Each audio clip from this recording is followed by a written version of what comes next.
కార్యక్రమం ప్రారంభించే ముందు గురువు గారి బ్రహ్మశ్లోకం ధన్యవాదాలు.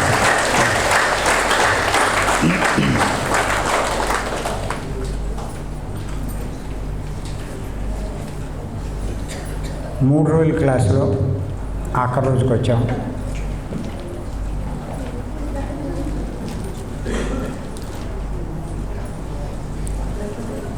ఈరోజు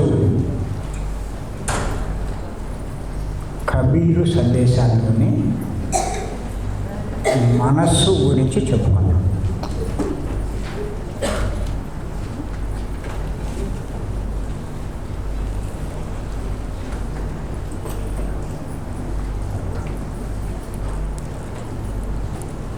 ఒకప్పుడు పత్రిగారు కబీర్ గురించి చెప్పయ్యా అన్నాడు. ఇప్పుడు తీశారు కబీర్ సందేశాలని పత్రిగారు హిందీలో ట్రాన్స్లేట్ చేశారు పుస్తకం. ఆ పుస్తకాన్ని నేను మిస్ అవుతుందని చెప్పి ఇంపార్టెంట్ అని తెలుసుకోండి అన్న పుస్తకంలో అనుబంధంగా పెట్టాను. తెలుసుకోండి అనే బుక్.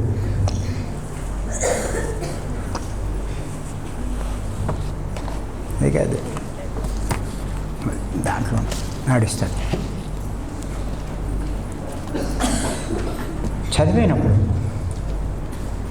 పత్రిగారు చెప్పమన్నప్పుడు కబీర్ సందేశాల పుస్తకంలో ఇచ్చాను.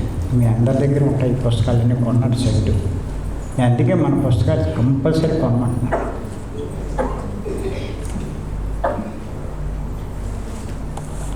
కబీర్ సామాన్యుడు కాదు. పత్రిగారు ఎలాంటి వాడో ఆయన అంత గొప్పవాడు. ఒక బుద్ధుడు, ఒక వేమన, వీరబ్రహ్మేంద్ర స్వామి, వీళ్ళందరి కోవలోకి చెందిన వాడే కబీర్. మనం ఈ కబీర్ సందేశాలు చాలా నెలలు చెప్పుకోవచ్చు. అంత అద్భుతమైన సందేశాలు.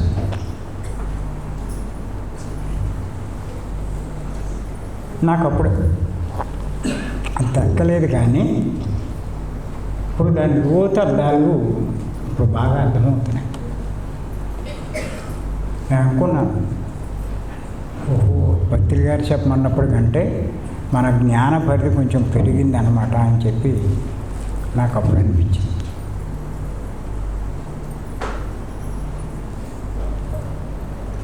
కిందటి నెల అంతా చెప్పుకున్నాం కదా మనం.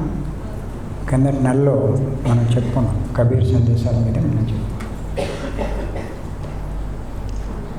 ఇవాళ ఎందుకో మనసు మీద చెప్పాలి అనిపించింది.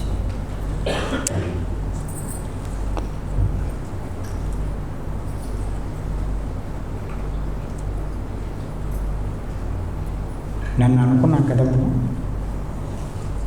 మనం చేసే ధ్యానాన్ని బట్టి మన శక్తి పెరుగుతుంది.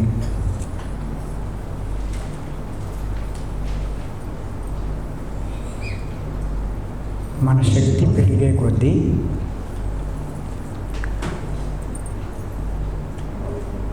మన మనసు మన అదుపులోకి వస్తుంది.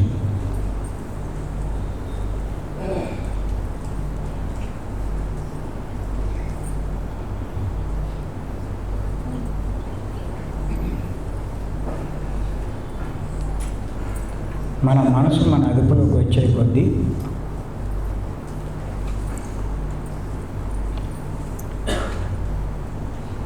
మన జీవితంలో అనుకున్నది సాధిస్తాం.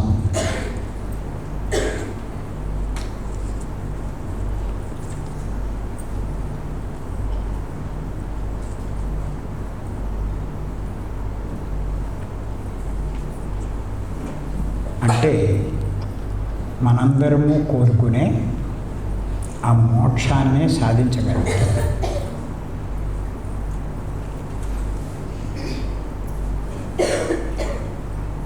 అదే మన లక్ష్యం.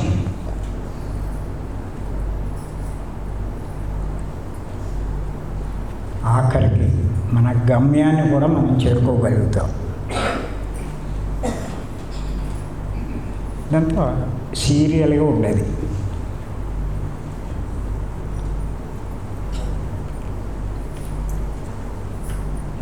ఎప్పుడు ఇది సాధ్యము అంటే మనసు మన అదుపులో ఉన్నప్పుడు గుర్తెట్టుకోవాలి.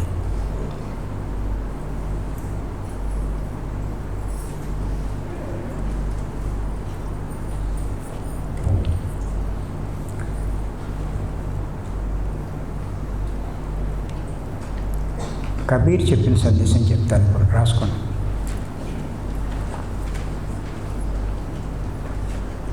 మనసు చెప్పినట్టు నడవకు.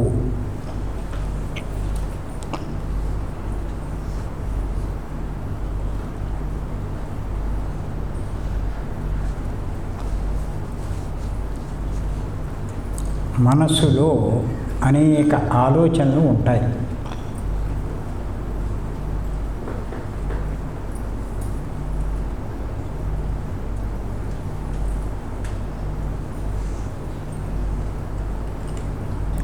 ఎవరైతే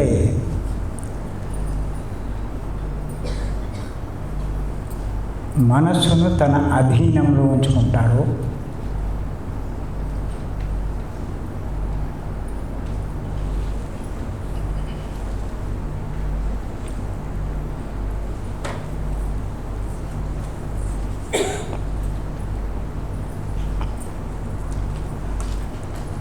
వాడే నిజమైన సాధువు.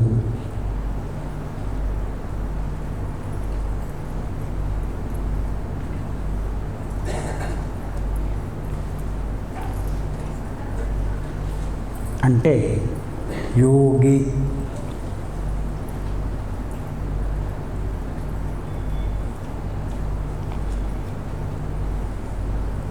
ఇప్పుడు ఈ పదాలకి మీకు కొంచెం అర్థమవుతూ ఉంటే మీ జ్ఞానపరిధి పెరిగినట్టు, అర్థం కావట్లేదు అంటే మీరు చాలా ప్రిలిమినరీగా ఉన్నారు అని లెక్క. ఊరికే వింటారు కానీ అది ఏంటో పదాలు ఇవి మీకు అర్థం కావు.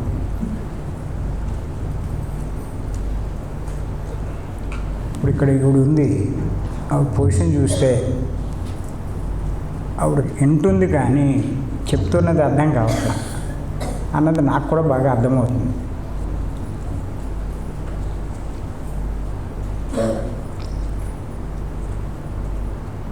అది అంటే ఇందులో ఆయన ఏం చెప్పాడంటే మనసు మాట వినద్దు,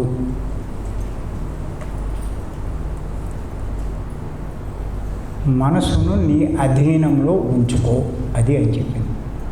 ఇంపార్టెంట్ ఇందులో సహజంగా ఇప్పుడు కనుక మనల్ని మనం గమనించుకుంటే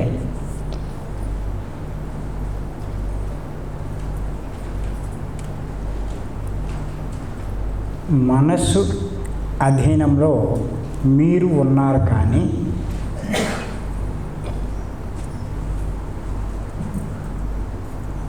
మీ అధీనంలో మనసు లేదు.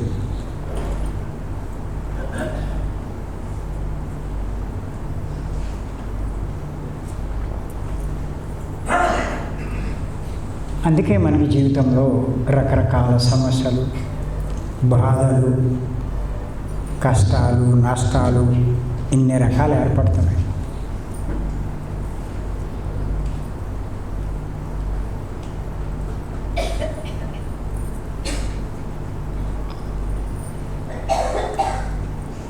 మరి కబీరు మనస్సును మన అధీనంలో ఎందుకు ఉంచుకోమన్నాడు?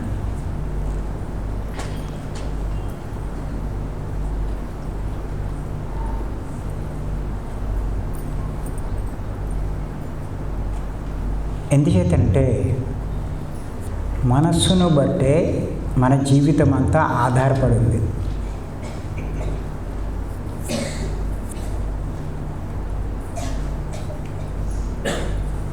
మానవుని విషయంలో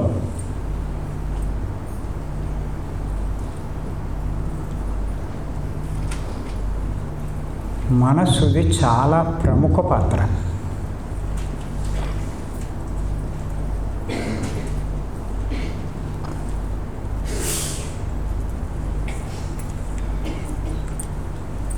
ఎందుచేతంటే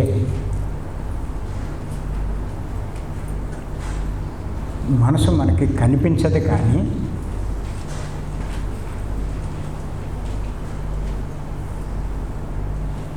అదే కీ రోల్ పోషిస్తుంది. మనసే కీ రోల్ పోషిస్తుంది.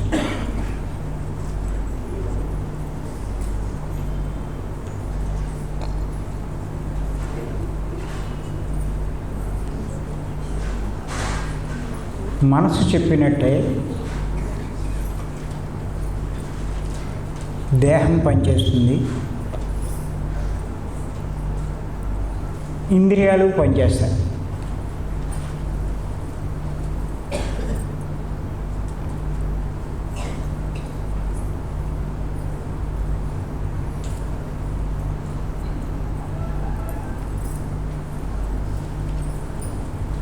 ఇంద్రియాలు అంటే మనకు తెలుసు కదా, 5 జ్ఞానేంద్రియాలు, 5 కర్మేంద్రియాలు, దేహం. ఇవన్నీ కూడా దేన్ని బట్టి పనిచేస్తున్నాయి? మనసును బట్టి. ఇదంతా చాలాసార్లు చెప్పుకున్నాం. అది మీరేమనుకుంటారంటే కళ్ళు దానికి అవే చూస్తున్నాయి, చెవులు దానికి అవే వింటున్నాయి, నోరు దానికి అదే మాట్లాడుతుంది, చేతులు దానికి అదే పనిచేస్తున్నాయి అని మీరు అనుకుంటారు. కాదు కాదు. మీ కళ్ళు చూడాలన్నా దానికి కారణం మనసే, వినాలన్నా అది మనసే, మాట్లాడాలన్నా అది మనసే, చేతులు కాళ్ళు పనిచేయాలన్నా అది మనసే. చేతి ఎవరిని కొట్టాలనుకుంటారు మీరు, దానికి అంతటా అదే కొట్టేస్తుంది. చెయ్యొచ్చి ఏదో ప్రేరణ ఉంది కదా, ఎవరు దాని ప్రేరణకి ఇచ్చేది? మనసుకి. దాని కోపం వచ్చింది అవతరుడి మీద, వేసేయండి అంతే. ఇది వేసేయండి, అడే ఈ చెయ్యి వేసేసింది. అంతేకాని దీనికి అదే లేచి వచ్చి ఏమీ వేసేది.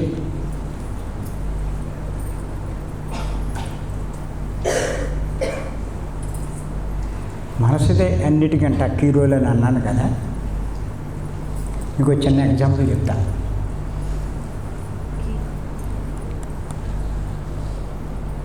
రేపు మామిడికాయ సీజన్ వస్తుంది, కొత్తది, ఇంకో నెలలో. అవునా? లేత లేత మామిడి పిందులు అవి కాస్తూ ఉంటాయి. ఆ మామిడి పిండి మనం చూసినప్పుడు ఏమవుతుంది చెప్పండి? నోరు ఊరుతుంది. నోట్లో నీళ్ళు ఊరుతాయి, లాలాజలం. కొంచెం ఆలోచించండి. మామిడికాయని నోరు చూసిందా? మరి కళ్ళు చూస్తే కళ్ళల్లోంచి కారాలి, కానీ నోట్లోంచి కావడం. కొంచెం ఆలోచించండి. చూసిన కళ్ళు, కారింది నోట్లోంచి. మరి కంటితో చూస్తే కంట్లోంచి కారాలి, కానీ నోట్లోంచి ఎందుకు కారిని? దాని అర్థం ఏంటి? కన్నుతో చూసింది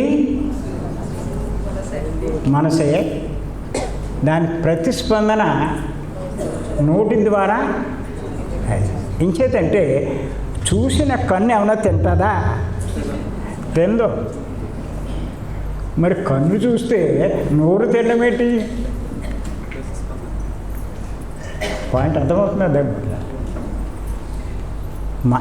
ఇవన్నిటికీ మూలం మనసే. మనసు ఏం చేసింది? కంటితో చూసి ప్రతిస్పందన నోట్లోంచి వస్తే అప్పుడు ఆ తినాలని దానికే అనిపించింది. ఎవరికి?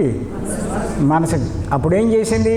ఆ కాయ తీసుకొచ్చి శుభ్రంగా నోటితో తినేవండి, ఇది లాగించేసింది అంతే.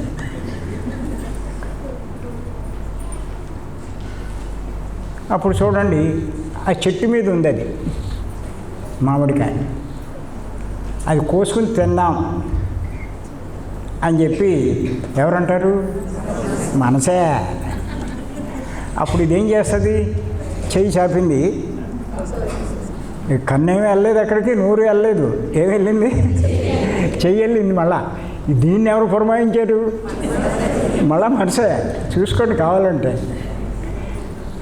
చేస్తే అందలేదు. అప్పుడు ఏం చేస్తుంది? రాయి కొట్టేస్తుంది ఆవిడ. రాయి కాదు, మనసు ఏమని చెప్తుందంటే కాళ్ళతోటి కొంచెం ఎగురు అంటుంది. ఏమంటుంది? ఎగురుతారా ఎగర్రా? ఎగిరినా అందకపోతే అది అప్పుడు అది కూడా అందలేదు. ఏం చేస్తారు? చెట్టు ఎరగొట్టేస్తావా?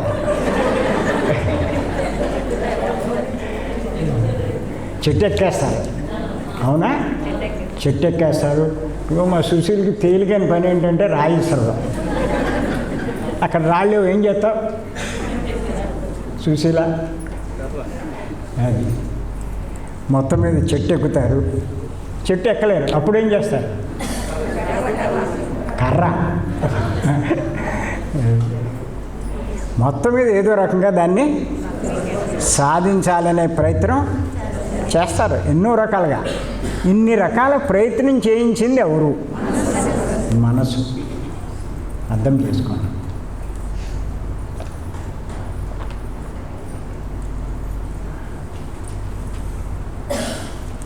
ఈ పరిస్థితి ఎందుకు వచ్చింది?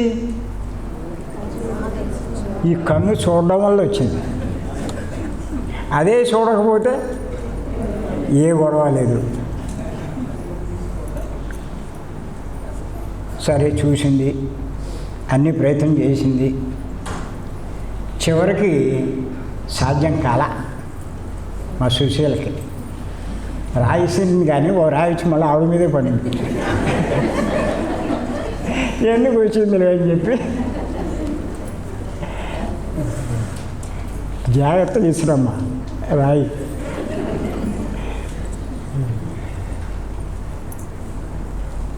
అది ఏం చేస్తుంది?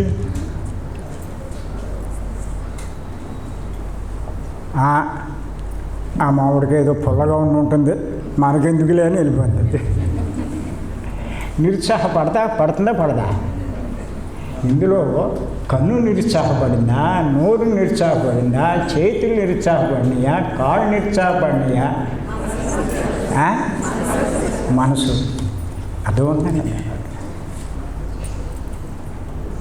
లైవ్ ఇచ్చావు కదా.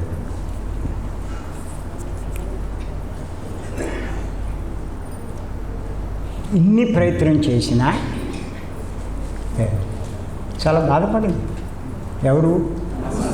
మనసు. ఎందుకు బాధపడుతుంది? అనుకున్నది సాధించలేకపోయింది.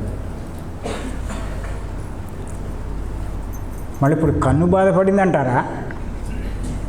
నోరు బాధపడింది అంటారా? చేతులు కాళ్ళు బాధపడినాయా? శరీరం బాధపడిందా? ఎవరు బాధపడ్డారు? మనసే. తిను అని ప్రోత్సహించింది అదే. సాధ్యం కాకపోతే మళ్ళీ మనల్ని బాధ పెట్టింది అదే. అంటే ఇదంతా దేనివల్ల జరిగింది? మనసు వల్ల జరిగింది.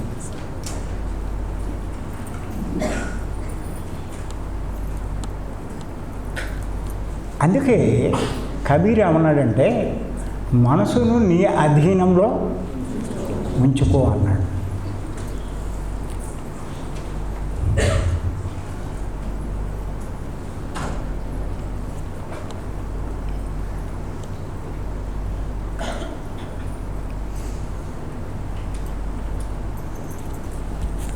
నీ అధీనంలో మనసు లేకపోతే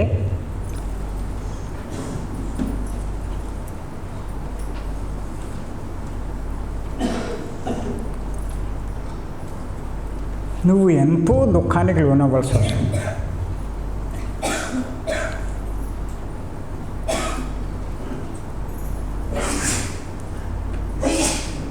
మనసే నీ అధీనంలో ఉంటే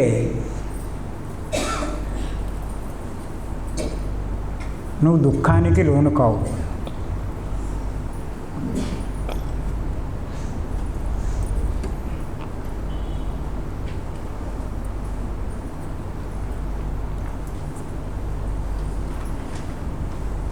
మీకు ఎప్పుడు చెప్పే ఎగ్జాంపుల్ ఒకటి చెప్తాను, బాగా అర్థం అవడం కోసం అంతే. ఎగ్జాంపుల్స్ మార్చచ్చు, ఏం పర్లేదు. కానీ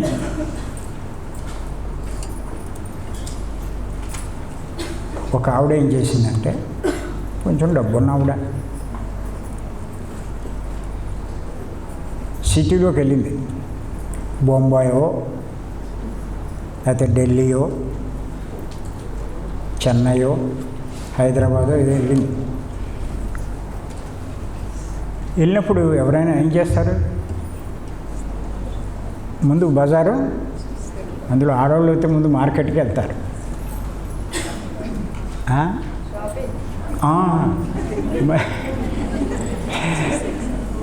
వెళ్తే అక్కడ అన్ని రకాల షాపులు ఉన్నాయి, ఎన్నో రకాలు ఉన్నాయి. సహజంగా ఆడవాళ్ళకి ఏ షాప్ బాగా నచ్చుతుంది? చీరలు, డ్రెస్సులు, ఆ షాపులు బాగా ఎక్కుతాయి. సరే అనుకుంది, ఊరికే చూసి వద్దామని. చూసి వస్తే మటుకు ఏమైపోద్ది అని చెప్పి అనుకుంది. ఎవరు అనుకున్నారు అక్కడ? శరీరమా, మనసు? గుర్తెట్టుకోండి, ఆ షాపులోకి వెళ్దామని అనుకున్నది కూడా మనసే. సరే లోపలికి వెళ్ళింది. ఊరికే చూసేస్తే ఎవరికి సంతృప్తిగా ఉంటుందా? ఉండదు. ఏం చేస్తుంది? ఊరికే కొన్ని చీరలు ఊరికే చూద్దాం అనుకుంది. అదేంటి ఇదేంటి అని ఆడు ఒకటి తీయమంటే 10 ఎత్తాడు. అవన్నీ చూసేసరికి ఎలా అనిపించిందంటే,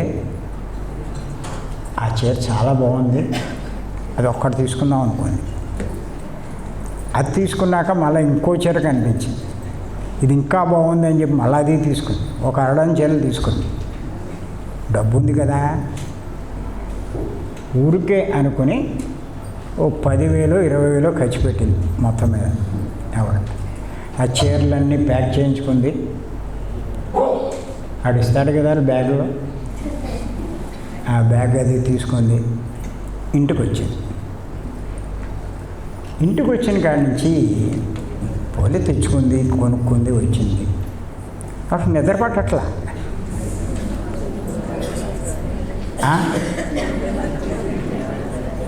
నిద్ర పట్టట్లేదు ఆవిడకి. ఎందుకంటే ఆడవాళ్ళ యొక్క లక్షణం ఏంటంటే, కొనుక్కుంటే తృప్తి ఉండదు, అది అందరూ చూస్తేనే ఆవిడ చాలా తృప్తి. కరెక్ట్ అంటారా కాదంటారా? మరి అలా చూస్తారు. ఇది బీరువాలో ఉంటే ఆవిడకేంటి తృప్తి? అందుకని ఏం చేస్తుందంటే, ఆ ఫ్రెండ్స్ ఉంటారు కదా ఆవిడకి, ఆ దగ్గరోళ్ళు వాళ్ళును అందరికీ ఫోన్ చేస్తారు. ఏమే రేపు ఒకసారి రాకూడదు, చాలా రోజులైంది నేను చూసి. ఊరికే రమ్మంటే రారని టిఫిన్కి ఏదో నేను మంచి టిఫిన్లు అవి చేశాను. అక్కడ టిఫిన్లు కాదు, గుడ్డు కాదు, టిఫిన్లు తినడానికి రమ్మంది ఆవిడ. దేనికి రమ్మంది అది చెప్పదు. ఒకసారి రాకూడదు అంటుంది. ఏముంది, వాళ్ళు కూడా పాపం ఆవిడంతా ప్రేమగా పిలుస్తుంటే వెళ్ళకపోతే బాగోదేమో అని వస్తారు వాళ్ళంతా. వచ్చిన తర్వాత ఆ కౌలు ఈ కౌలు చెప్తూ మెల్లిగా ఆ టాపిక్ తీసుకొస్తారు. ఏమి ఈ మధ్య వెళ్ళాను, నేను కొన్ని చీరలు కొన్నాను, ఊరికే ఒకసారి వచ్చి చూడండి అని చెప్పి గదిలో తీసుకెళ్ళి ఆ బీరువాలోంచి తీసి ఆ చీరలన్నీ చూపిస్తారు. ఆ చీరలన్నీ చూపించేదాకా ఈ మనసుకు శాంతి కలగదు. ఆ చీరలన్నీ చూశాక అందులో వాళ్ళు ఈ చీర బాగుందే, ఆ చీర బాగుందే, చాలా తక్కువకే కొన్నావే నువ్వు ఇలా ఏదో అంటుంటే ఆవిడకి ఎంతో తృప్తి, ఎంతో సాటిస్ఫాక్షన్.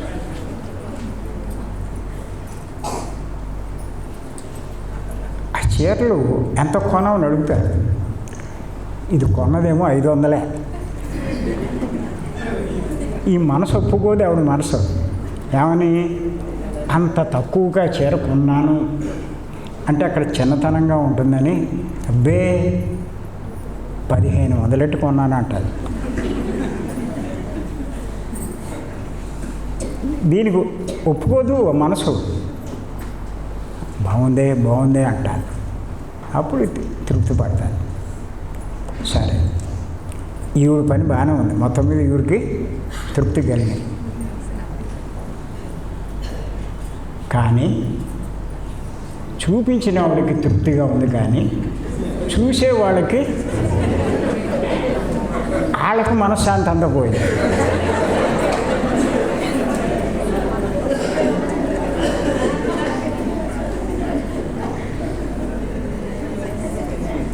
చూసారు వాళ్ళు. ఒక ఆవిడకేమో ఎర్ర చీర నచ్చింది, ఒక ఆవిడకేమో పచ్చ చీర నచ్చింది. వాళ్ళు అనుకున్నారు ఆవిడనే చీర కొనుక్కుంది, కానీ అందులో ఆ ఒక్క చీర ఉంటే నాకు ఎంత బాగుంటుంది అని ఇక్కడ కోరిక బయలుదేరి. ఆవిడికి కోరిక ఎక్కడ బయలుదేరుతుంది? మనసే. చూసిన ఆవిడకి మనసే. మరి కాసేపటికి ఇంటికి వెళ్తారా వెళ్ళరా? ఈవిడ ఇంటికి వచ్చినా కూడా ఈవిడ దృష్టి అంతా దేని మీద ఉంది?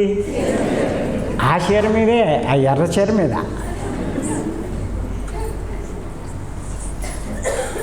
నేను విజయలక్ష్మి ఎర్ర చీర కొనిపించావు మీ ఆయన చేత. అప్పుడు ఇంటికి వెళ్ళాక ఎవరికి టెండర్ పెడతారు చెప్పండి?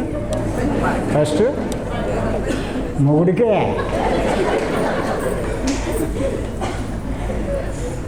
మరి టెండర్ పెట్టే ముందు కొంచెం కాకపట్టాలిగా. రాగానే ఆడికి ఏం కావాలో అన్నీ ఇచ్చేసి అడగకుండానే రోజు అవుతుంది, కానీ ఈరోజు స్పెషల్గా ఇస్తుంది. ఇచ్చేసి ఏమండి అని మొదలెడుతుంది అన్నమాట. మొదలెట్టి మెల్లిమెల్లిగా, ఇందాకే మా ఫ్రెండ్ ఇంటికి వెళ్ళానండి, ఆవిడ ఎన్నో చీర కొనుక్కుందండి, అందులో ఒక చీర ఉందండి, ఎర్ర చీర, చాలా బాగుంది, నాకు అన్నీ ఎక్కలా,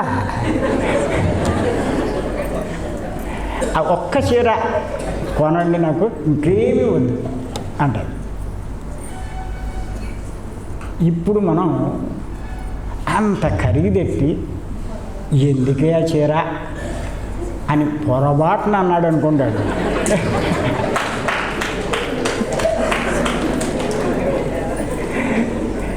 అప్పుడు ఏమవుతుంది చెప్పండి?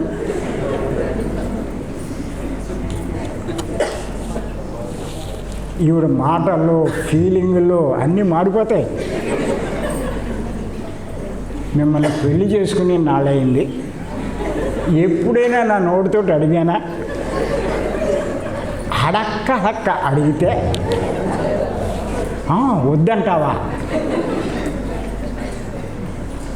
అంటాడు. నా మాట అర్థం చేసుకోవే అంటాడు. ఏమీ లాభం లేదు, ఒక్క చీరే నేను అడిగినా. ఏమోనే ఇప్పుడు ఆ పరిస్థితి లేదు నా దగ్గర అంటాడు. అప్పుడు ఏమంటాడు చెప్పండి? నీ సంగతి ఇలా ఉందా? అడక్క అడిగితే కాదంటావా? నీతో ఎలా డీల్ చేయాలో నాకు తెలిసింది. ఆ సాయంత్రం ఇప్పుడు కూరలో కారం ఎక్కువ వేస్తుంది,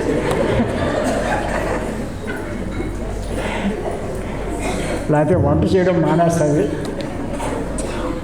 చీర కొనరు కానీ మీకు అన్నీ చేసి పెట్టాలి, దొబ్బుదామని. గరి అంత ఘోరంగా తీరు. ఏం చేస్తారు? నువ్వు అంత పెద్ద ఏం అడగలేదులే, అడిగితే అంత ఘోరంగానే ఉంటుంది. ఆయన చేత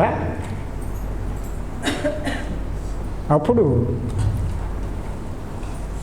ఈవిడ దానికి ప్రతిగా ఏదో చేస్తుంది, ఈవిడ చేసే కొద్దీ వాడు మళ్ళీ ప్రతిగా ఏదో చేస్తాడు. చివరికి ఏమవుతుంది?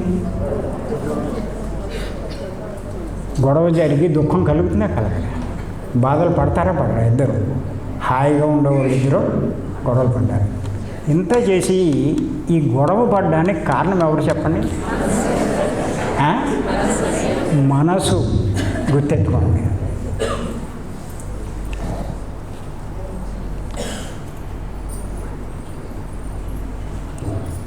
మనసు.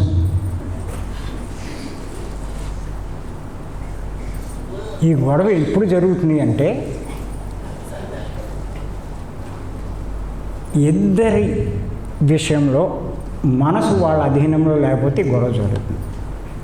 ఇద్దరి విషయంలో కూడా మనసు అధీనంలో ఉంటే గొడవ ఏం జరగదు.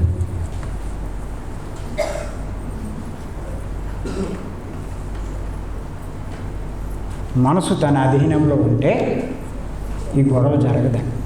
చూసుకోండి. కావాలంటే ఊరికే ఒక ఎగ్జాంపుల్కి ఒక విషయం చెప్పాను, కానీ నిత్యం ఇంట్లో భార్యాభర్తల్లో గొడవలు జరిగేది మనసు అధీనంలో లేకపోవడం వల్లే. గుర్తెట్టుకోండి.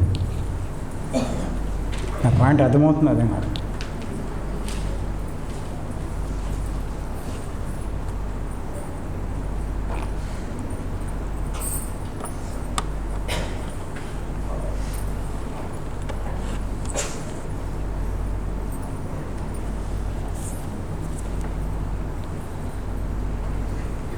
అదే కనుక ఈవిడ మనసు తన అధీనంలో ఉంటాయి.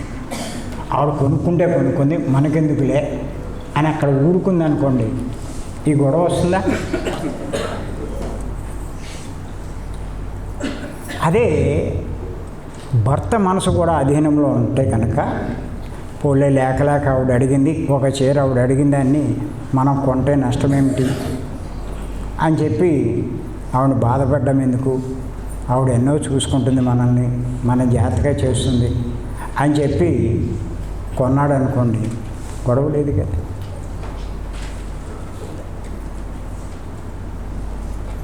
నా పాయింట్ అర్థమవుతున్నదా?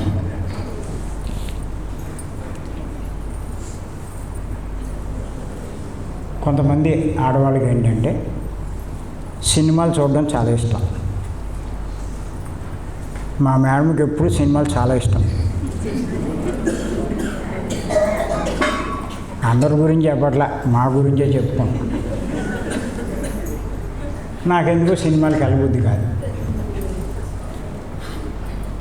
అక్కడే వస్తుంది మా ఇద్దరికి గొడవ. సినిమాకి వెళ్తే ఎంత ఏంటి నష్టం అంటారు. నాకు 3 గంటలు కూర్చోవడం తలనొప్పి. ఎందుకో తెలియదు, ఆ మెంటాలిటీ ఎందుకు అలా వచ్చిందో తెలియదు. సరే, అక్కడికి ఆవిడ కోసం నేను చాలా సినిమాలకు వెళ్ళేవాడిని. ఏంటిది అలాంటి పని చేయకు. ఇక్కడ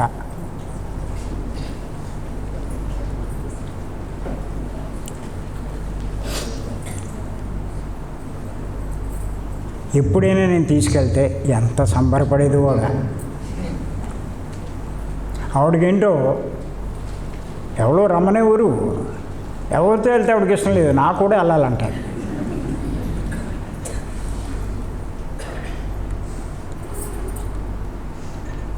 పాపం చాలా విషయాల్లో సర్దుకుందండి ఆవిడ.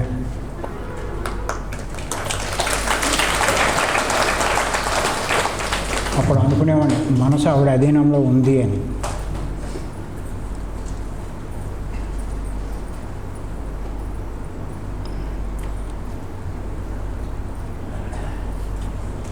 ఇప్పుడు మీకు ఆడవాళ్ళ గురించి చెప్పాను.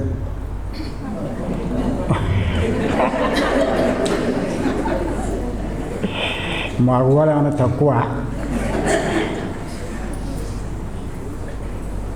వీడి ఫ్రెండ్స్లోకి వెళ్తాడు, ఫ్రెండ్స్ అంతా ఏది చేస్తూ వీడికి కూడా అదే చేయాలని ఉంటుంది.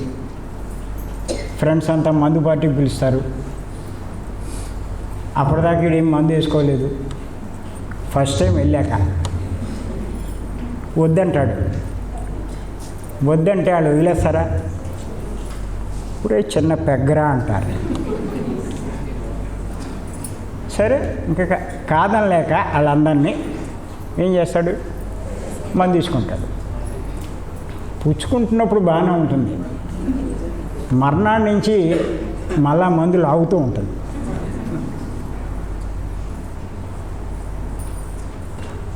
ఆ మందు వేసుకుని వస్తాడు ఇంటికి. వస్తే స్మెల్ రాదా? ఏంటండి ఏం తాగారంటది. ఏం తాగారంటే ఇటు కొంచెం ప్రెస్టేజ్ వస్తుంది. నేనేం తాగితే నీకెందుకే అంటాడు. ఉంటారు ప్రెస్టేజ్ గాళ్ళు ఉంటారు కొంతమంది. అదేంటండి నాకెందుకు అంటారు, నేనెవరిని అనుకుంటున్నారు మీరు అని చెప్పి అంటారు. నువ్వు చెప్పినట్టు విను, నేనేం చేస్తే నీకు అనవసరం అంటాడు. అది గొడవ అవుతుంది. అలా ఒకటి కాదు, ఎన్నో విషయాల్లో పురుషుల విషయమైనా సరే, స్త్రీల విషయంలో అయినా సరే, మనసు అదుపు లేకపోతే ఈ గొడవలన్నీ కూడా. మనసు అదుపులో ఉంటే ఏ గొడవలు ఉండవు.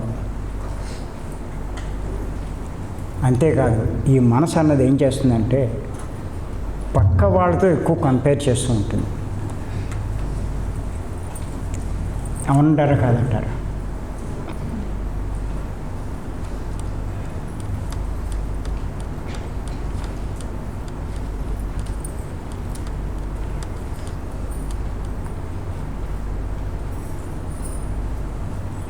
పక్క వాళ్ళకు ఉన్నటువంటి బిల్డింగులు ఉండాలి, పక్క వాళ్ళకు ఉన్నటువంటి కార్లు ఉండాలి, పక్క వాళ్ళకు ఉన్నటువంటి బైకులు ఉండాలి, పక్క వాళ్ళకు ఉన్నటువంటి వస్తువులు ఉండాలి.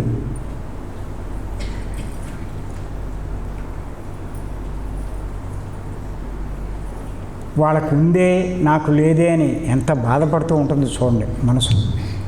చూసుకొని కావాలంటే మిమ్మల్ని మీరు ఉన్న దాంతో తృప్తిగా ఉండగలరా? ఉంటే మీ మనసు అదుపులో ఉన్నట్టే, ఉండకపోతే మీ మనసు మీ అదుపులో లేనట్టే.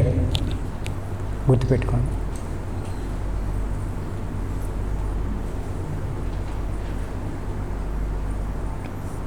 ఇక్కడ ఇంకోటి కూడా చూడండి, పక్క వాళ్ళకు ఉన్నాయన్నీ మనకు ఉండాలి అనే భావం చాలామందిలో ఉంటుంది. కనీసం కొంతైనా ఉండాలి అనేటువంటి భావం. ఇంకా కొంతమందిలో ఎలా ఉంటుందంటే అంతా మనసుకు సంబంధించింది. అంతా తాను చేసే పనుల్లో తనకు నచ్చినట్టు తాను చేయడు. చేసే పనులు ఎలా ఉంటాయంటే ఇతరులు ఏమనుకుంటారు అని చేసే పనులు ఉంటాయి. ఇది కూడా చాలా అనర్థాన్ని కలగజేస్తుంది. ఇతరులు ఏమనుకుంటారు,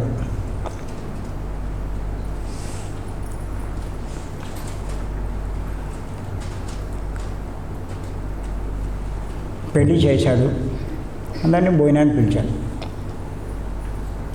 వీడుకున్న స్తోమతకి 2 స్వీట్ల కంటే ఎక్కువ వేయలేడు. కానీ పెద్ద వాళ్ళందరినీ పిలిచి 2 స్వీట్లు వేసి భోజనం పెడితే కొంచెం ప్రెస్టేజే కదా. ఇంత పెద్దవాళ్ళని కేకేసాం, వాళ్ళంతా ఏమనుకుంటారు అనే ఫీలింగ్తో అప్పు చేసి 6 స్వీట్లు వేస్తారు. పక్కోళ్ళు గొప్పగా పెట్టారని వీడు స్టాల్స్ పెడతాడు. వీడికున్న స్తోమతకి ఒక 50,000 ఖర్చు పెడితే ఆ ఫంక్షన్ అవుతుంది. 5 లక్షలు ఖర్చు పెడతాడు. ఎందుకు? వాళ్ళు ఏమనుకుంటారు అని చేయరా? కాబట్టి చూసుకోండి మీరు, ఇతరులు ఏమనుకుంటారు అని పట్టించుకోకుండా మీరు ఏది చేయగలిగినా మీరు చాలా గొప్పవాళ్ళు.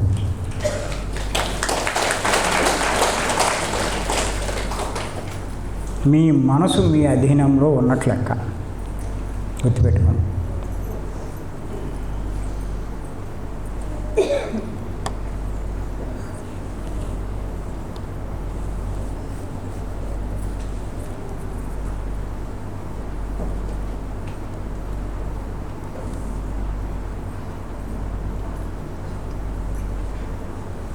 ఇలా చెప్పుకుంటూ పోతే ఎన్నో ఎగ్జాంపుల్ చెప్పచ్చు.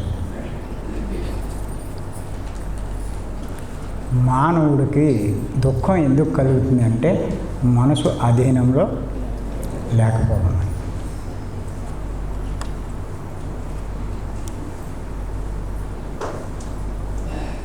నేను చూస్తున్నాను ఇప్పుడు పెళ్ళిళ్ళలో భోజనాలు స్టాల్స్ పెడతారు. ఒకడు 30 రకాలు పెడితే నాకేం అర్థం కావట్లేదు. ఇంకోటి 70 అంటాడు, ఇంకోటి 100 అంటాడు. ఏమండి, రకాలు ఎక్కువ ఉంటే కడుపు పెద్ద అయిపోద్దా? ఎన్ని రకాలు ఉన్నా ఈ కడుపు తినగలిగేది కొన్నే, దాటితే పగులిపోద్ది. దీన్ని నొప్పి వచ్చి మన్నాడు 3 రోజులు పడుకోవాల్సి వస్తుంది. కానీ గొప్ప కోసం ఆడేమనుకుంటాడు, ఆడు బాగా చేశాడు, మనం చేయకపోతే అందరూ ఏమనుకుంటారు అని ఎంత ఖర్చు పెడుతున్నారో ఒక్కోళ్ళు ఇప్పుడు లక్షలే కాదు కోట్ల మీద వెళ్ళిపోయింది ఇప్పుడు పెళ్లి ఖర్చు.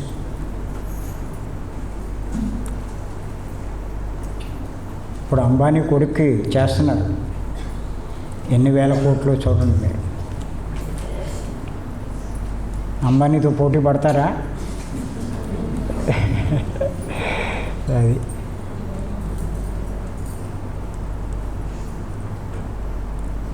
ఆ పిల్లల విషయం, అందరి విషయంలో ఒకరు గొడవ మీకు ఎందుకురా, మీరు చూసుకోండి.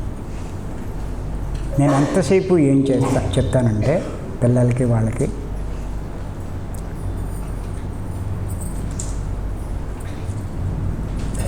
నువ్వు ఇతరులకి ఎంత తినిపించావు అన్నది కాదు,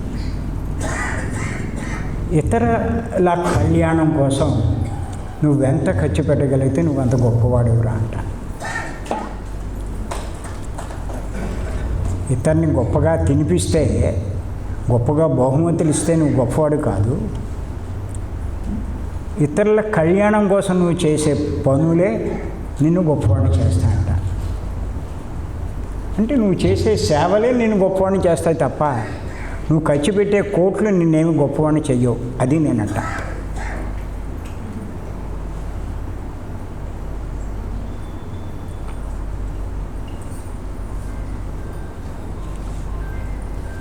నీకు ఎగ్జాంపుల్ కూడా చెప్పాను ఇంతకుముందు.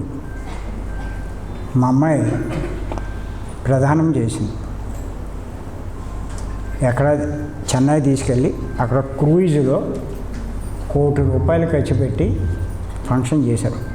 ఒక్కరోజు ఫంక్షన్ అయిపోయింది. ఆ రోజు అయిపోతే అయిపోయింది.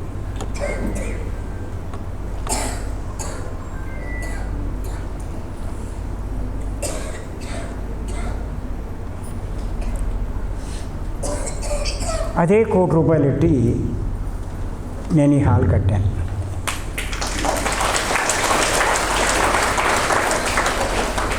ఇది ఎన్ని నెలల నుంచి ఇప్పటికీ ఎన్ని వందల మందికి జ్ఞానాన్ని అందించే సేవ చేస్తున్నాము. ఇలా ఎన్నో సంవత్సరాలు చేయొచ్చు. ఈ ఖర్చు వల్ల నా జ్ఞానము పుణ్యం పెరుగుతుందా పెరగట్లేదా? ఇప్పుడు వాళ్ళకేమో వచ్చింది పుణ్యం, హాయ్ హాయ్ అన్నారంతే, అయిపోయింది. మళ్ళీ గుర్తుంచుకుంటారా? మళ్ళీ దాని గురించి తలుచుకుంటారా? రోజు అదే పనా, వీడు బాగా పెట్టాడని. అలాంటి దానికోసం ఎందుకు మనం ఖర్చు పెట్టాం అంటే, గొప్పలకి ఎందుకు పోయింది అంటే మనసు అదుపులు లేకపోతే జరిగేది. అది ఎంత నష్టమో మీరు చూసుకోండి.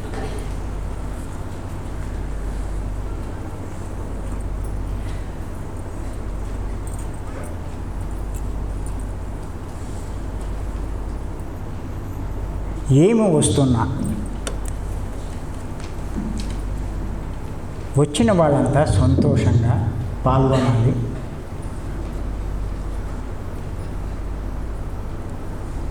వాళ్ళ జ్ఞానాన్ని వృద్ధి చేసుకోవాలి.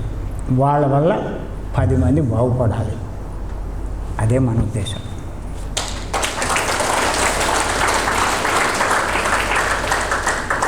అందుకే మొన్న సమ్మర్లో చూశాను నేను ఎన్ని రేక్ షెడ్యూల్ వలన ఎంత ఇక్కడ ఏసీ వేసినా మండిపోయింది. అక్కడ ఏసీలు లేవు కాబట్టి అక్కడ కూర్చోవడం కష్టమైంది. కానీ ఎవ్వరూ కంప్లైంట్ చేయలేదు, ఇలా వేడిగా ఉందని అనలేదు. అడ్జస్ట్ అయ్యి వచ్చి వెళ్ళారు అందరూ. వాళ్ళు వెళ్ళారు కానీ నాకు అనిపిస్తూనే ఉంది పాపం వాళ్ళని అంతలా ఇబ్బంది పెట్టామని. అందుకని మళ్ళా సమ్మర్ వచ్చే లోపల అన్ని చోట్ల ఏసీలు పెట్టించాం.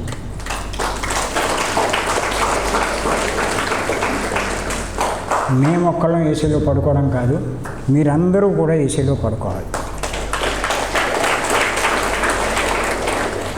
ఈ నెల సాయంత్రం వేసారు, కొంచెం చల్లబడుతుందని వేయలేదు. కానీ నెక్స్ట్ వేసారా? వేసుకోవచ్చు, పర్లేదు. గంట వేసుకున్నా నాకేం అభ్యంతరం లేదు. కొంచెం కూల్ అయితే మనకి నిద్ర బాగా పడుతుంది. పెందరాడే లిగుస్తాం, ఇచ్చేస్తాం. అయితే కష్టం అవుతుంది. వచ్చే నెల నుంచి ఖచ్చితంగా మీకు ఏ ఇబ్బంది లేకుండా ఏసీలో వేస్తాను, ఏ లోటు లేకుండా చూసుకుంటాను.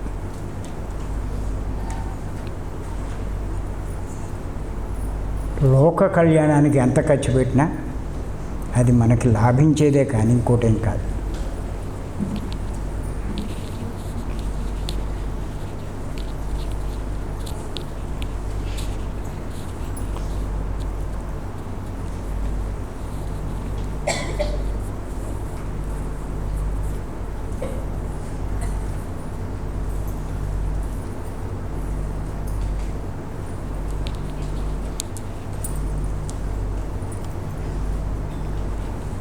మేడం అంటూ ఉంటారు అప్పటికి, ఈయన ఎంతసేపు సొంతానికంటే ఏం ఖర్చు పెట్టడు, అందరి కోసం అంటే తక్కువ ఖర్చు పెడతాడంట. పోలే పిసినారు అవుతే దేనికి ఖర్చు పెట్టు. చిన్నప్పటి నుంచి వచ్చింది ఆ నేచర్, ఎందుకో నాకు తెలియదు. మీకు ఎగ్జాంపుల్ కూడా చెప్పినట్టున్నాను చాలా. ఎందుకు నా మెంటాలిటీ అంటే మనసు అలా ఉంటుంది అంతే.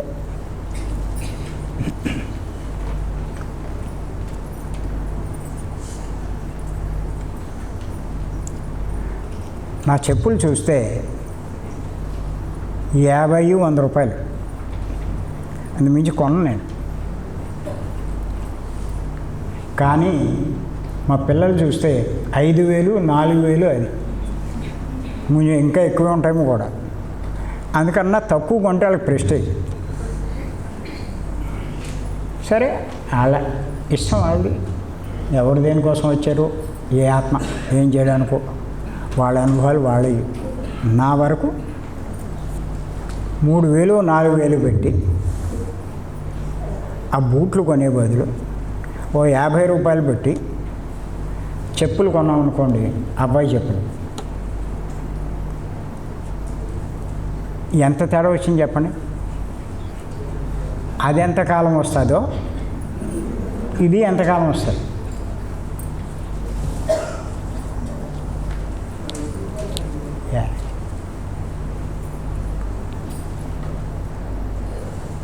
ఇప్పుడు 3,000 ఇటు కొన్నా అనుకోండి, 2,500 2,900 మిగిలినట్టేనా? అది లోక కళ్యాణానికి ఖర్చు పెట్టచ్చుగా.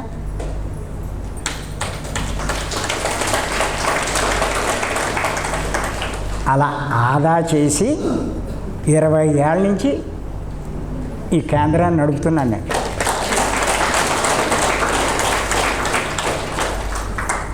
పత్రిక గారు చెప్పారు కదా, జ్ఞానాన్ని బోధించేటప్పుడు, ధ్యానాన్ని చెప్పేటప్పుడు డబ్బు ఆశించకూడదు అని. ఎవరి దగ్గర తీసుకుంటున్నామా? ఇప్పుడు ఊరికే కండిషన్ ఎందుకు పెట్టామంటే డిసిప్లిన్ కోసం కండిషన్ తప్ప నిజంగా అవసరం ఏం లేదు. ఇంతకుముందు జ్ఞానాంధ్రప్రదేశ్ అనేది ఇచ్చేసేవాడు,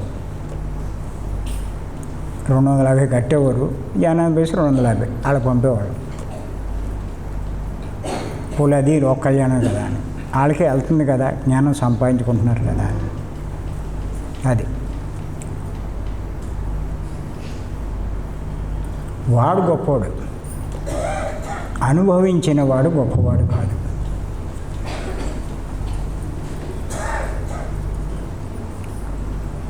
లోక కళ్యాణానికి వినియోగించగలిగిన వాడే గొప్పవాడు.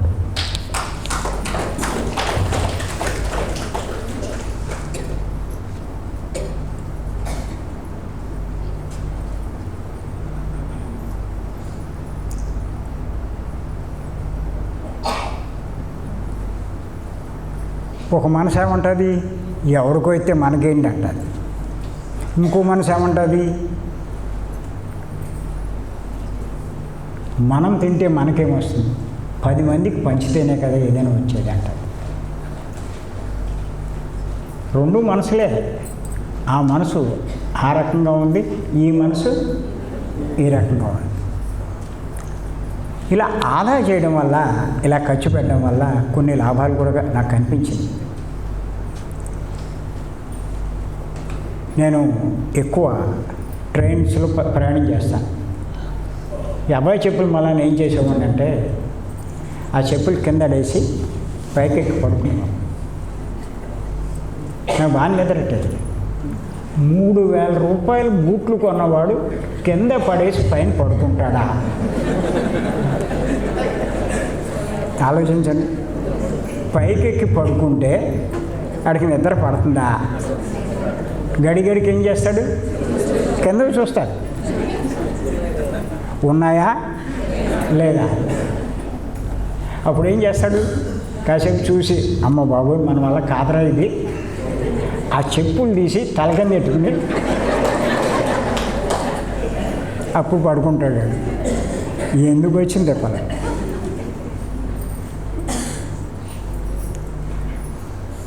ఎవడైనా అంతంత కాస్ట్లీ కొనుక్కొని గుడికి వెళ్ళారనుకోండి, గుడికి వెళ్తే చెప్పులు బయట వదిలేసాడు, లోపలికి వెళ్ళాడు. వీడి దృష్టి ఎక్కడ ఉంటుంది చెప్పండి, దేవుడి మీద ఉంటుందా, బయట ఉన్న చెప్పుల మీద ఉంటుందా? చెప్పుల మీద ఉంటుంది కదా. బయట ఉన్నాయో లేదో, ఎవడైనా ఎత్తుకుపోతున్నాడేమో, అది వెళ్ళింది దేనికి, దేవుడి కోసం. దృష్టి అంతా ఎక్కడుంది, చిత్తం చెప్పుల మీద, భక్తి దేవుడి మీద.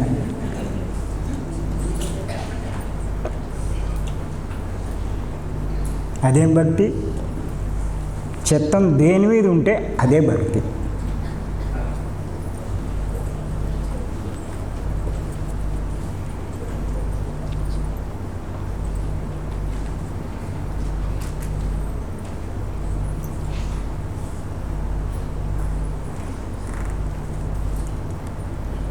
ఆడు మొత్తం మీద ఆ గుళ్ళోంచి బయటకు వచ్చి ఆడు బూట్లు చూసుకునేదాకా మనశ్శాంతి ఉండదు. ఇప్పుడు అదే నేను అనుకోండి, పడేసి అక్కడ పడేసిపోతాం, ఎవడైనా ఎత్తుకుపోయినా దానం అనుకుంటాం.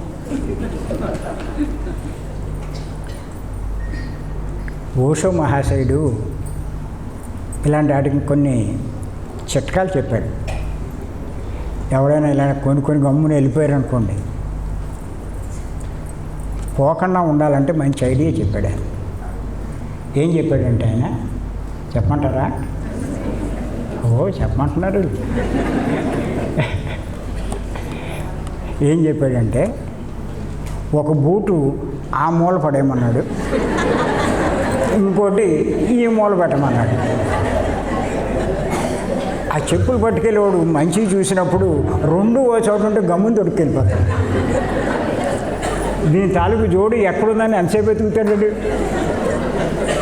అని అయితే గొడవ లేదన్నాడు. అర్థమైందా? కానీ చాలా చెయ్యి.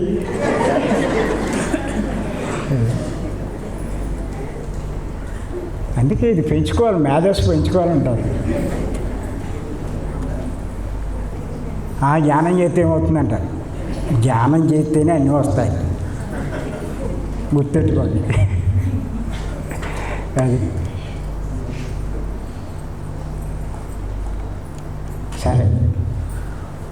ఏదైతే ఇప్పుడు మనం కబీర్ ద్వారా తెలుసుకున్న సందేశం ఏంటి? మనసును అదుపులో పెట్టుకోవాలి.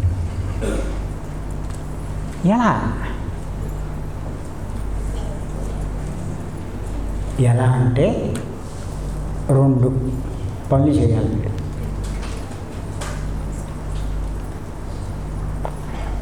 ఒకటి, శ్వాస మీద ధ్యాస ఉంచి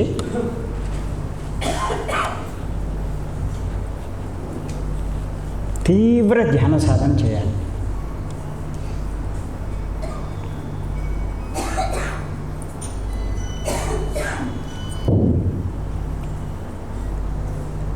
అంటే కొన్ని నెలలు గ్యాప్ ఇవ్వకుండా భీమనం రావాలి.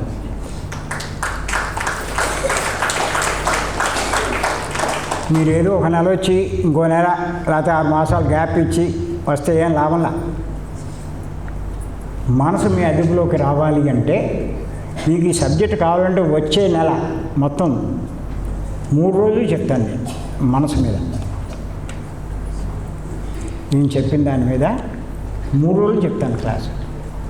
అంత ఉంది దాంట్లో. అవన్నీ అర్థం చేసుకుంటే మీరు చాలా తీవ్రంగా చేస్తారు ధ్యానం. మనసును మీ అదుపులో పెట్టుకుంటారు.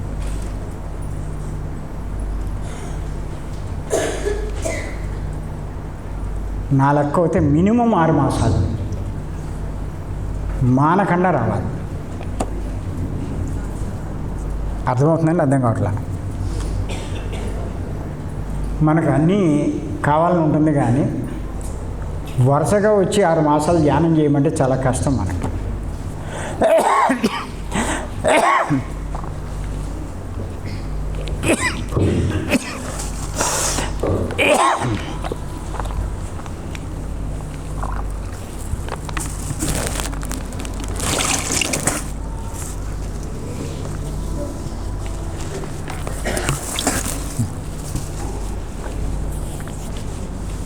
నేను ఖచ్చితంగా చెప్తున్నా,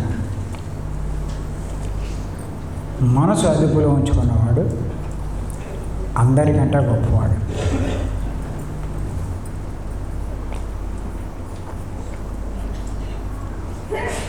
మీ మనసు మీ అదుపులో ఉంచుకోవడానికే ప్రతి నెల ఇక్కడికి వస్తున్నారు. నేను ఇంకా కూడా చెప్తున్నాను, నేను ముందు మీరు రావాలంటే అంత ఇప్పుడు దొరికినంత తేలిగ్గా దొరకదు అవకాశం.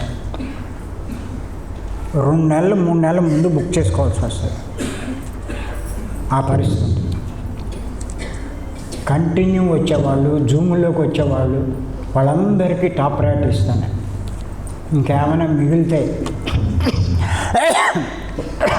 ఓ 50-100 మంది వాళ్ళకి రిజర్వేషన్ చేసి ఏప్రిల్ లాభం లేదు, మే లాభం లేదు, జూన్ అని ఇంత ఇలా కండిషన్ పెట్టాల్సి. అన్నీ అనుకూలంగా ఉన్నప్పుడు సాధించవలసింది సాధించాలి. జీవితాన్ని మార్చుకోండి.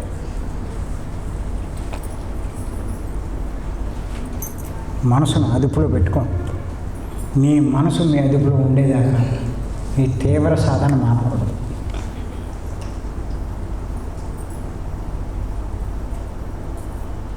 పోలే మనకెందుకులే, వదిలేయాలి. మా పిల్లలు ఖర్చు పెడుతూ ఉంటే మా ఆవిడ అంటూ ఉంటుంది, ఖర్చు పెట్టి సరే వాళ్ళు చేసుకునేది వాళ్ళు చేసుకు, మనకెందుకు. అది మనసును అదుపులో ఉండమంటే. వాళ్ళకి చెప్పాల్సిన పని లేదు, దాని గురించి అనుకోవాల్సిన పని లేదు, వదిలేయడమే. సంపాదించుకుంటున్నారు, ఎంజాయ్ చేస్తున్నారు. అది వాళ్ళ లైఫ్, వాళ్ళ డిజైన్. అది అలాంటి డిజైన్ కాదుగా మా ఇద్దరిది. కొంచెం ఇంచుమించు మీ అందరి డిజైన్ కూడా మా డిజైన్ లాంటిదేమో అనుకుంటున్నా.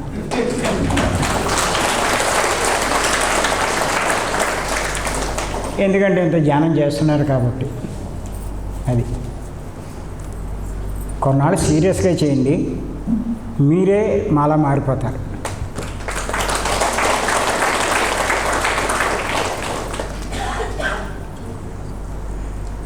మేము ఏమేమి ఫేస్ చేస్తున్నామో మీరు కూడా ఫేస్ చేస్తారు. మీ కుటుంబంలో, మీ ఇంట్లో అయ్యింది.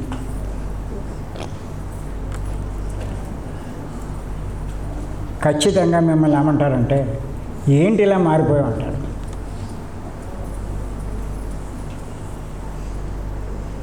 అంతకుముందు ప్రవర్తనకి, ధ్యానం బాగా చేశాక ప్రవర్తనకి సంబంధం ఉండదు.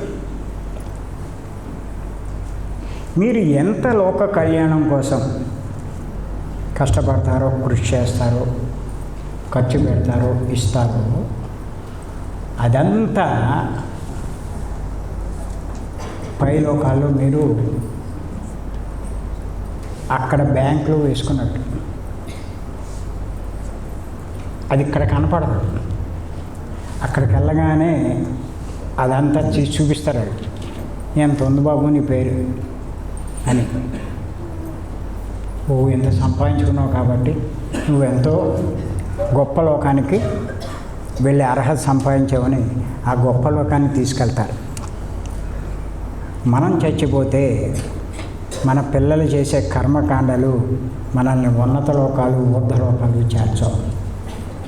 ఇక్కడ మీరు చేసుకున్న లోక కళ్యాణకరమైన పనులే మిమ్మల్ని చాలా ఊర్ధ్వలోకాలను తీసుకెళ్తాయి. అది వాళ్ళకి తెలీదు, ఉన్నాయో లేదో తెలీదు. ఏదో ఉన్నప్పుడే కాస్త బాగుంటుంది అనుకుంటారు. కానీ అవన్నీ మనకు తెలుసు. పుస్తకం ఉంది కదా, మరణించకముందే. ఏదే బుక్? పెద్దది అందులో ఉంది. అందులో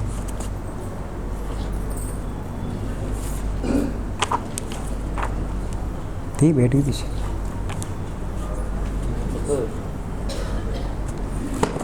పెద్దది 120.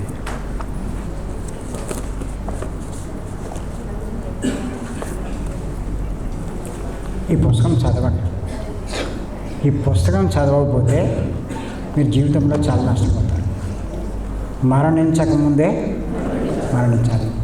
ఏంటి మరణించకముందే మరణించాలి అంటే, మరణించిన తర్వాత ఏం జరుగుతుందో జీవించి ఉన్నప్పుడే తెలుసుకోవాలి. అదే ఈ పుస్తకం.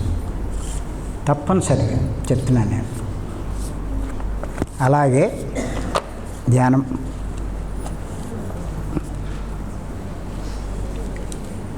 మీరు చేసే ధ్యానం కరెక్ట్గా ఉంటేనే ఈ రిజల్ట్స్ అన్నీ ఉంటాయి. ఏ ధ్యానం పడితే ఆ ధ్యానం మీరు చేస్తే రిజల్ట్స్ ఉండవు. అంచేత సరైన ధ్యానం ఏది అని తెలియాలంటే ఈ పుస్తకం చదవాలి. గైడింగ్ ధ్యానం ఎందుకు కాదు. ఇది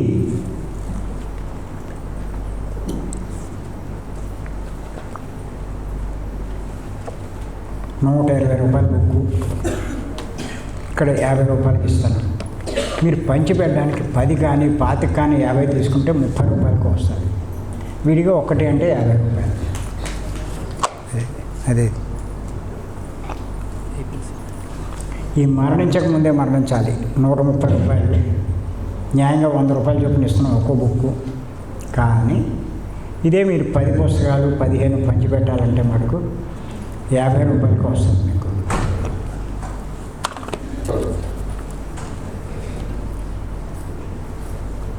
నెంబర్ 2 ఒకటే చెప్పాను పాయింట్ మీకు. తీవ్ర ధ్యాన సాధన అన్నది ఒకటే చెప్పాను. అందులో 2వ పాయింట్ ఏమిటంటే, 2వ పాయింట్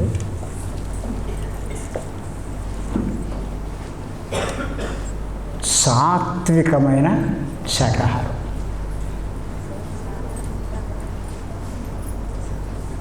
ఎక్కడ కాంప్రమైజ్ లేకుండా కఠినంగా పాటించాలి. పర్లేదు అనుకుంటే మీరు సంవత్సరం పాటు చేసిందంతా పోయినట్టే లెక్క.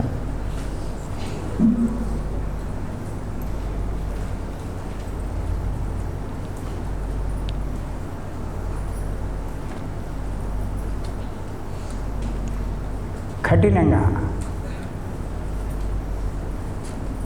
నేను ఎక్కువ ట్రైన్లో తిరుగుతూ ఉంటాను. ట్రైన్లో కంబైన్డ్ మెస్ ఉంటుంది. నాన్ వెజ్ వండుతారు, ఒక పక్క వెజ్. వాడు వెజ్ అని తీసుకొస్తాడు కానీ అది పనిచేయదు ట్రైన్స్. అందుకే ఏవో బిస్కెట్లు ఇటువంటి ఏవో తీసుకెళ్ళడమే తప్ప, ఫ్రూట్స్ అలాంటివి తప్ప ట్రైన్స్లో కానీ ఎక్కడ టిఫిన్ తినను. నా అదృష్టం కొద్ది ఏమైందంటే మన వాళ్ళు అన్ని చోట్ల ఉండడం వల్ల మేము ఎక్కడ ఆ టైంకి ఉంటే వాళ్ళు వచ్చి ఆ టిఫిన్ తయారు చేసి పట్టుకొచ్చేస్తున్నారు. ఇప్పుడు గౌరీ శంకర్ గారు ఉన్నారు ఇక్కడ. ధర్మవరం వచ్చిందంటే వెళ్ళేటప్పుడు వచ్చేటప్పుడు ఆ టిఫిన్ చేసి పట్టుకొస్తారు. ఆరోగ్యం సారది.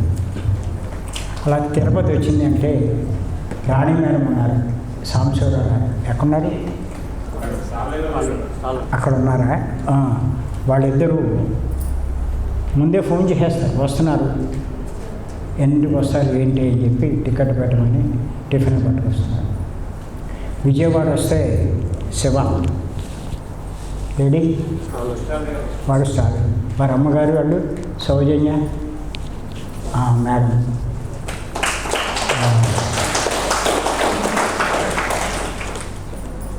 వాళ్ళు చేసి పట్టుకొస్తారు. కొంచెం మాకు ఈ 4-5 ఏళ్ళలో కొంచెం సులువు అయింది. కానీ అంతకుముందు అలాగే ఉండేవాళ్ళం మేమేమి వచ్చేదాకా. పత్రిక చెప్పారు, పూర్తి సహకారం నీకు లభించకపోతే ఫస్టైనా ఉంది కానీ కాంప్రమైజ్ అవ్వద్దన్నారు. అది అందుకే ఈ స్థాయికి వచ్చామండి. జ్ఞానపరంగా మీరు జ్ఞానపరంగా ఎదుగుతున్నారు అంటే ఒక చిన్న విషయాన్ని ఎన్ని రోజులని చెప్పగలగాలి, ఎన్ని రోజులు చెప్పేదానైనా ఒక్క పాయింట్లో చెప్పగలగాలి. మీ జ్ఞాన పరిధి బాగా పెరిగినట్లు లెక్క. అది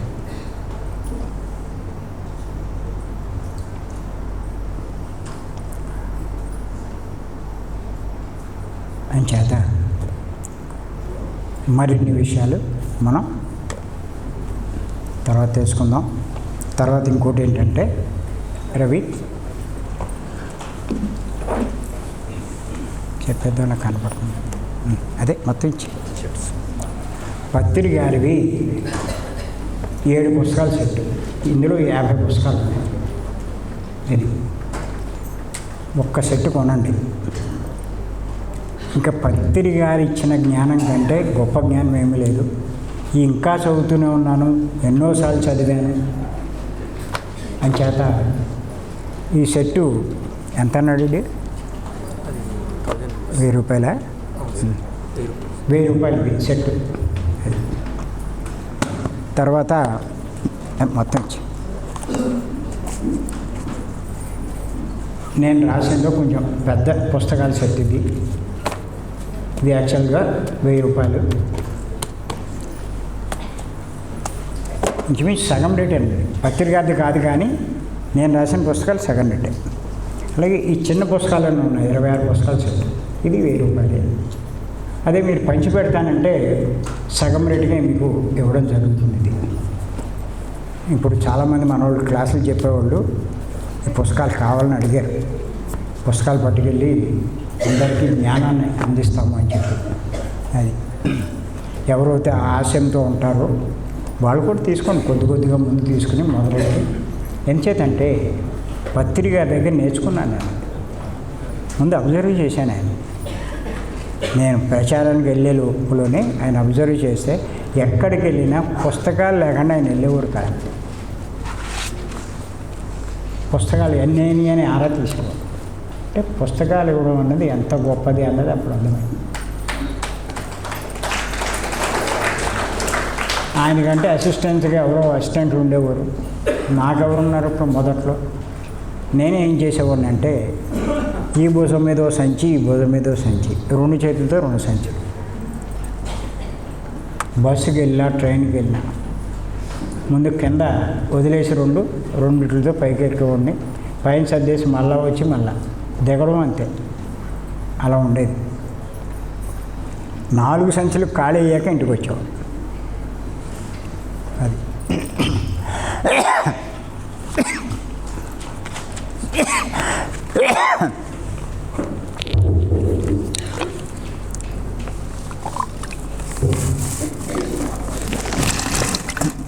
లైవ్ కట్టేసుకోవద్దు.